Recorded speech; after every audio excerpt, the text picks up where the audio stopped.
Hi, welcome to 20 Ideas using 2.5-inch strips with GourmetQuilter. I'm SusanClaire, the GourmetQuilter. We're having a lot of fun with this. We're actually up to idea number 14, so we have been having 13 times more fun than we would have had with none. So if you've already signed up on gourmetquilter.com to receive the patterns for the 2.5-inch strip ideas, you'll have a pattern to download that tells you all about it. So today we're going to have a whole lot of fun doing some free-form curves. Now, how exciting is that? I thought this was just a great little pillow. It's got a little hook and loop closure fastening on the back, so quite straightforward. I thought we'd put our energies into the curves this time. So what could be more fun than a whole bunch of different size and shape pillows? So we're doing pretty well. We did a little cushion earlier on, so this will go nicely with that one. So what we've got here is some strips, because we're starting with 2.5-inch strips, and I've already cut my strips, and I've already done a little bit of the work just so that I can show you. So what we're trying to achieve is a join something like that, so it's not straight anymore. I'm sure you can see that. So the way to achieve something like this, so this is free form, this is not a preset curve. There are various tools, rulers and things that you can get with a set curve. This is just free form piecing, and I just thought it was kind of fun. And that's how this whole lot of strips have been put together here. So we do use up more fabric this way, so you'll need more strips for the size than you would have just if it was just strips. But anyway, I'll show you how we're going to get started. We're going to do some cutting and some sewing.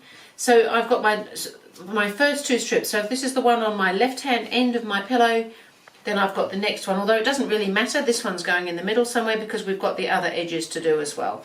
But we'll start with this one and this one. So what I'm using is my board to help me line up, and because I've got to cut any way it needs to be on the board.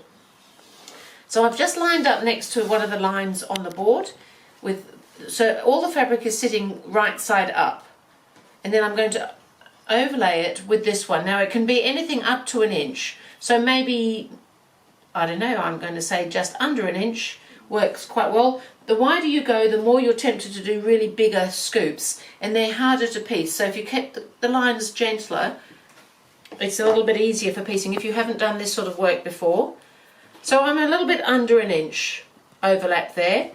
And then knowing where that inch is, and if I'm not sure, I could just put some tape or something on just to give me an idea, but I've got a fair idea that I'm just going up within this space, within those two lines over there. Now I've got my rotary cutter here, and I'm just going to, because they're overlapped, we're cutting 2 layers of fabric, and by doing it this way we get the curves so they match, so that we can join them together. So I'm just going to wander up here, not too sharply, just gently wandering around, kind of fun. And then I can take away this little snippet that we don't need anymore, and that leaves me with that shape, but it also leaves with the cutaway little piece underneath. So we can remove those, and so then when we lay those together, that curve exactly matches because we cut them together. It's the same curve, rather than trying to match things up. So now there's a couple of ways of sewing it. We can go ahead and pin everything. So you would start off by pinning where they meet, so you want to pull it away on that sort of the hills and the valleys, as it were, and we can start. So it's going to get a little bit wonky if we pin, because it moves around a fair bit. We'll pin the ends to get them right. And then there's these other bits here, so where this is a hill here, this one's actually a hill here and the valley here, so we just need to match the high and low points of those. And this one, and then you may want to put a couple of other pins in between, or not. You might find that you can maneuver that around. So I'm going to go ahead and stitch that with the pins so that you can see what I'm doing there, and then I'm going to show you a slightly different method on the next strip. So take the pins out as you get to them. Now the one thing you do need to do is keep your raw edges as near as possible together. And just take it slowly going along there, you're doing your 1/4 inch seam, and just try and just fiddle around till you've got those edges as together as possible as you sew them. So it often means wiggling a little bit, just keeping an eye on everything. So the pins are quite helpful because they hold some of those high and low points together.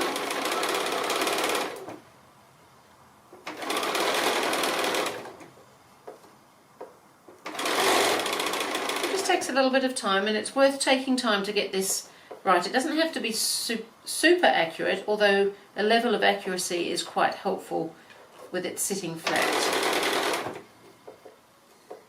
Now the other thing is, in the pattern I have suggested that you cut the strips a little longer than we're going to need them, because sometimes things move and we get an uneven ends, top and bottom of our strips, and I thought if we allow for that we can trim it down later and not have to worry too much if things don't exactly match top and bottom, but they should be pretty close. So now I've done all that, so I'm just going to press it now from the back side initially. Normally I press from the front, but I just want that seam to be going all one way.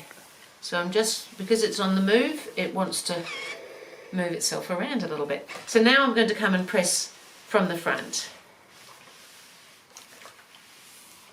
And that should actually just all press in really nicely. And it's done a pretty good job for me there. So that's looking good. So I've now got a couple of these, so that's excellent. Now I'm alternating grey with my colours on this particular project. So, but things do move just a little bit. It won't stay absolutely straight, but hopefully you'll get a level of straightness that goes on. So I'm going to lay that again along that line. Now it is wanting to wander a little bit, and this is what happens. So this is why there's extra length allowed for trimming afterwards. So again, that's right side up, this is right side up.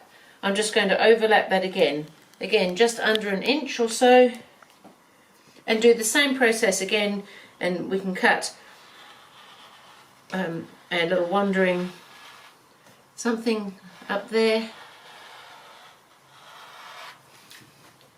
Take that away, and we're back here again. And so the next way I'm going to just show you to sew is more or less what we've done, but no pins. And this is for the people who are probably more like me, who are a little impatient and don't want to pin everything. It also does go in pretty well. There's just a likelihood of it moving again. Because this one is sitting a little bit high here, I'm going to start this one just a touch low, not super low, because you still want that curve to match up. And on this one, hopefully you're going to be able to see this, I'm going to just start sewing. So I've got my raw edges together. I just haven't got the pins in this time. Otherwise it's the same process of just wandering that around, making sure that those edges stay together. So just a little bit more manipulative, I guess, on the way of handling the fabric than when you've got a few pins in. But I find that it either way works pretty well, and if it's not working, we can make it work.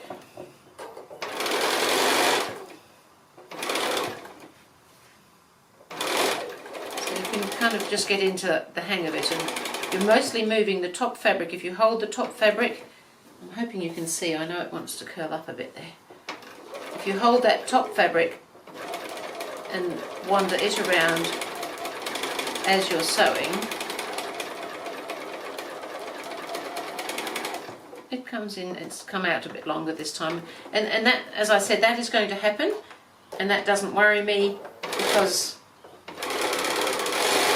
it's just the nature of freeform curves. But if it's way out of kilter, you would need to adjust a little bit so that it didn't go way off. And it's probably moving more because I'm doing it in front of you, because that other ones have not moved as much as this. But that's looking pretty good. Your iron is your friend. Everything will press out nicely with the iron. So you've seen how to do that now. Try and keep your top your sides and your tops and bottoms fairly level. It's going to move a little bit. Don't worry too much about that as long as it's within a little bit, because we can trim that off afterwards. So I'll go ahead. I've got to continue on. I can, even though I've joined that piece, I can still do the same thing to my join here, and I've already done the rest of the top for the pillow here. And you can see there wasn't a lot of movement in all of this, just a little bit here and there. But I also wanted to show you on here, it's just wanting to bubble up maybe just a little bit. Most of that will go when we quilt it, because we will be quilting. But it also, what you can do, if you've got a little spray bottle spritzer, my iron does it nicely for me. When we've had a busy day and we're just a little stressed, what do we like? We like to hop in a bath, hop in the shower, have a little spa. Let's give our fabric a little spa.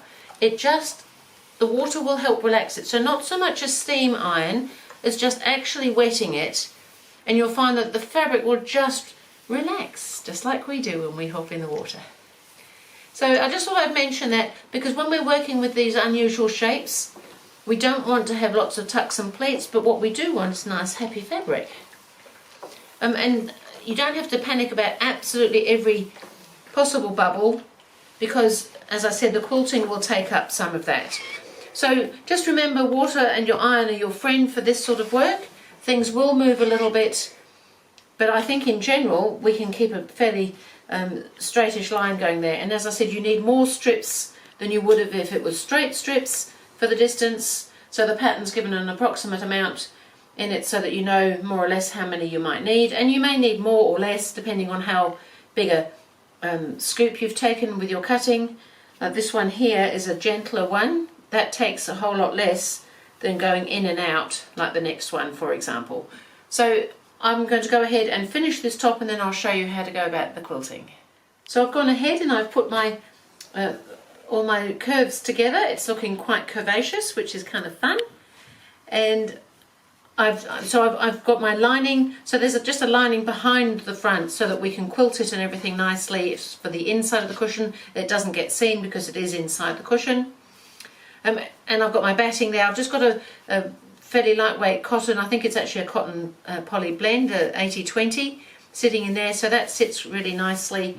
I'm probably just going to put a couple of pins in, so it will make sure all your seams are nice. Now my edges are definitely not particularly nice, but I thought if we do the quilting, that can make things move a little bit as well. So we'll do some quilting and then we'll trim it to size, and you'll find that everything sits really nicely. So I'm actually going to free motion quilt on it. So I've set the machine up with a free motion foot, and it's just going to be following the curves either side of the seam is all I'm going to do. So I might just come in here. Doesn't really matter where you start when you're doing this. And I'm just going to be approximately 1/4 of an inch away from the seam.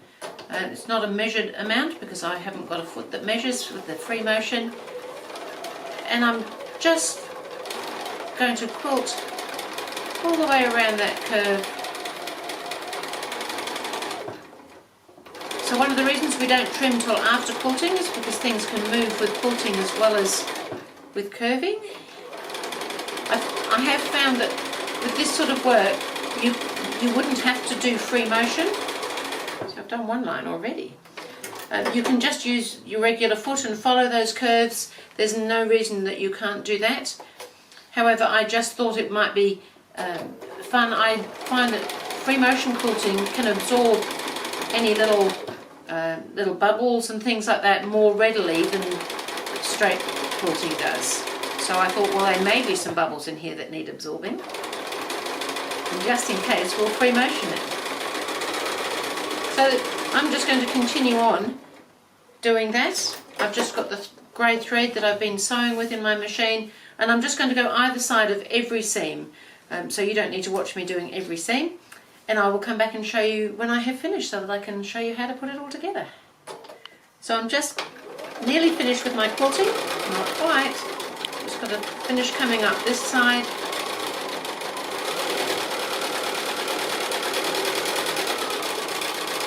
And then I'm going to come across and just come down this last line here, and I'm done. It's lots of fun to do the free motion. Because we've done freeform curves, I thought we could do freeform quilting as well. So you wouldn't have to do the follow the line like I have, you could do something quite different. But I thought that was pretty straightforward. So that's looking good, and guess what, I'm going to give it a press because that's what I do. I think it's all come together really well. We just need to have it ready to trim now because it is a touch oversize. Everything's looking good on the back as well. And so the oversize helps with that sort of piecing, and also when you're quilting as well, we just want to trim it down just a little bit. So it's not a huge amount of trimming.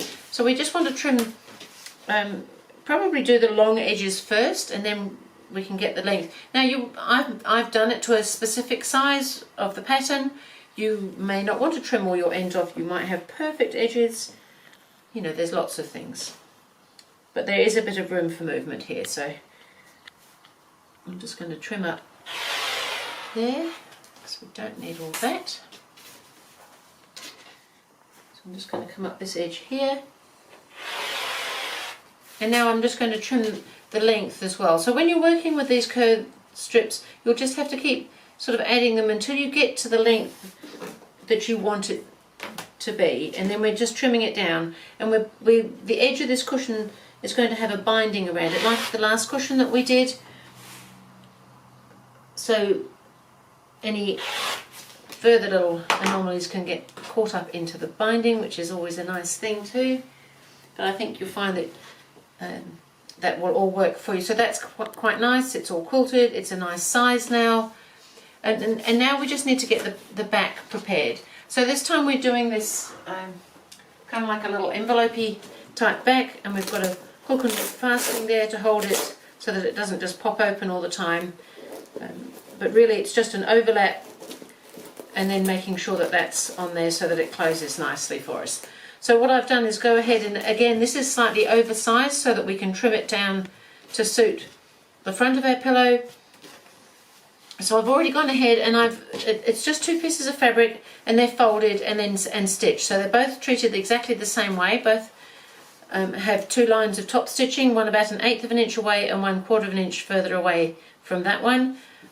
So they're both the same. And then this one here is, I have already gone ahead and I've put the loopy fastening on. So that's going to be the outside bit. So on here, this piece here, the top piece has got that loopy piece. So that's what that piece is. This is the one that goes inside and has the hook fastening. So I'm just going to position this so that it's overlapping a reasonable amount. And because it's folded fabric, it's all right side out, so that's kind of nice. So just to get the position for a piece with the hooks on, if you overlap it by the amount it's going to be, so that like the finished sort of positioning it's going to have, and then fold that back, if you've already put that piece on like I have, if you fold it back to there, you can see exactly where this piece needs to go, because it needs to be just there so that when you flip that back over again, it's in the right place. So how's that? So we just need to hold that in place, and this is always the hard bit with this stuff because it's so stiff, it doesn't really take too kindly. So you may find it's better to make a couple of marks on your fabric with a pencil, which is probably what I'm going to do as it happens, because I can't easily work with that pin because it buckles up too much there. So if you mark the ends, and you could even mark along an edge so that you've got a line to hold it to, then that works quite well. So we're going to stitch it on there now, so I can see that pencil line. It's just a grey line, it's not hugely easy to see, but it's there. So I'm going to stitch that on now. So I just need to go to the sewing machine. I need a different foot on, and I need my feed teeth back up, and we should be fine to go. So I'm going to stitch that piece on there. So this is just a matter of stitching it on. It's not particularly hard to do. You've just got to have it in the right place, and just stitch. So I'm just stitching along the edge on this sort of tape. There's often a little clack bit on the edge. You can stitch along there, and it works quite nicely.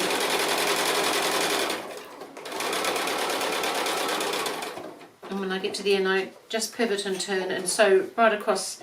It doesn't seem to be a problem to stitch right across there, and then back up the other side. So I'll go ahead and finish this off and then show you how we put it together with the front. So I've gone ahead, I've put my hook and loop, it's all there, it's quite firm, it just wants to hang in there. So that's the back of my pillow. It's oversized, as I mentioned, so this is, to me, this sits down on the lower side, so I want to have it now facing so that the inside is facing up, so the wrong side is facing up, even though it's all the right side of the fabric. So this piece here is going to sit inside, and then we've got the front here that we've already trimmed, and so I just suggest that we trim that down. It just made sense to me to make the back slightly larger than the front and then trim it. I'd rather do that than find it super tight and quite hard to deal with. So now all we need to do is just trim that off, and then we're just going to bind it the same way we bind a quilt. So if you've been watching the other patterns, we did the binding on the previous cushion that we made. It's going to be exactly the same method.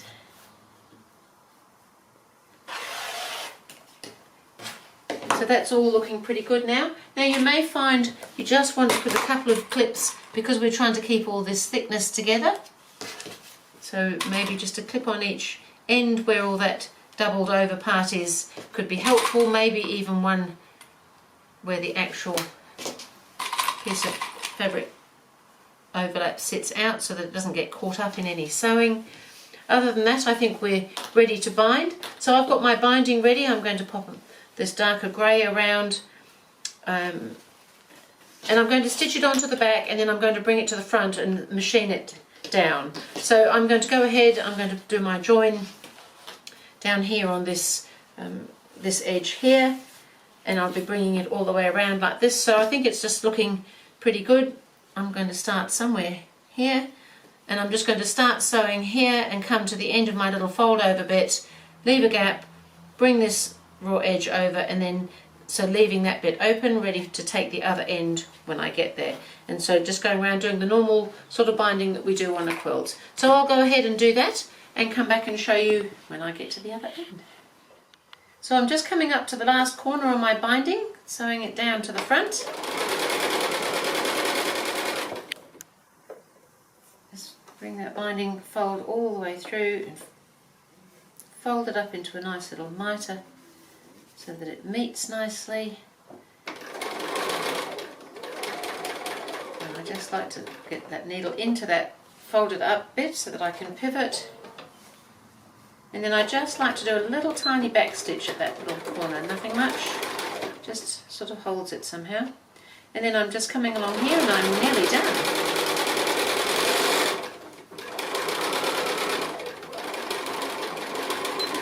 Back stitch to close off. Slip my threads. Woohoo, I'm pretty excited by this cushion. So I think that's looking pretty good. We could press it because that's what I do with everything, and then we're going to put an insert in it and see how it really looks when it's got a filling in it. So this is all sitting nicely on the back. We've got a fastening on the opening there, so I'm pretty pleased with that. Hope you're pleased as well. So now we just need to pop a little insert in, and the way I found to do that, now I didn't have an insert the right size, so I had a larger pillow insert and I just cut it in half basically, the covering, and I took the filling out and I made it into two, so because I needed one for this one and one for this one, just so you know.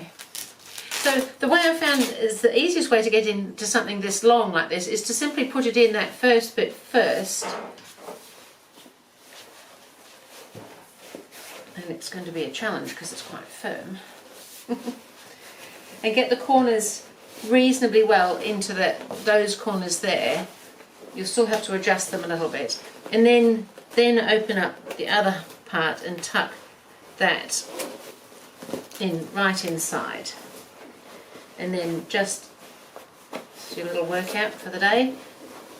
Try and get the corners as reasonably into the corners as you can, and it will sit quite nicely, and then just a couple of little plumps afterwards will do the trick.